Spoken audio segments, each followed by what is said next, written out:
నమస్తే SR7 టీవీకి స్వాగతం. నా పేరు శబానా.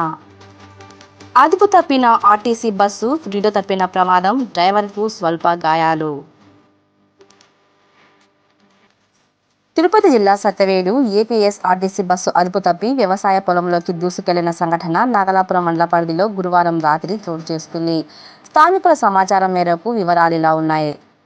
సత్యవేడు ఏపీఎస్ఆర్టీసీ డిపోకు చెందిన బస్సు నాగలాపురం నుండి సత్యవేడుకు వయా టీటీ కోట మీదుగా ప్రయాణికులతో వస్తుండగా రాజుల కండ్రిగ సమీపంలోని ఓ మలుపు వద్ద బస్సు అదుపు తప్పి పొలాల్లోకి దూసుకెళ్లింది.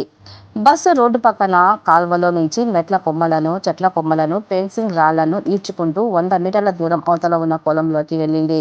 అప్రమత్తమైన డ్రైవర్ బాబు చాకచక్యంతో బస్సును నిలువరించడంతో పెను ప్రమాదం తప్పింది. కాగా ప్రమాద సమయంలో బస్సులో 70 మంది ప్రయాణికులు ఉన్నారు.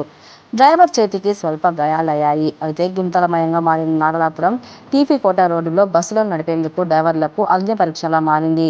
ప్రతి నిత్యం ప్రజలు తమ ప్రాణాలను అరచేతిలో పెట్టుకుని ప్రయాణించాల్సిన పరిస్థితి ఏర్పడింది. రోడ్డు మరమ్మతులు చేపట్టాలని ఇక్కడి ప్రజలు ఆందోళనలు చేస్తున్నా సమస్యలను పరిష్కరించే దిశగా ప్రజాప్రతినిధులు, అధికారులు స్పందించకపోవడం శోచనీయం. రోడ్డు ప్రమాదాలకు నెలవుగా మారిన రోడ్డు దుస్థితిపై ఇకనైనా కనీస మానవతా దృక్పథంతో అధికారులు స్పందించి రోడ్డు ప్రమాదాల నివారణ చర్యలు చేపట్టాలని, గుంతలమయమైన రోడ్డుకు మరమ్మతులు చేయాలని గ్రామస్తులు కోరుతున్నారు.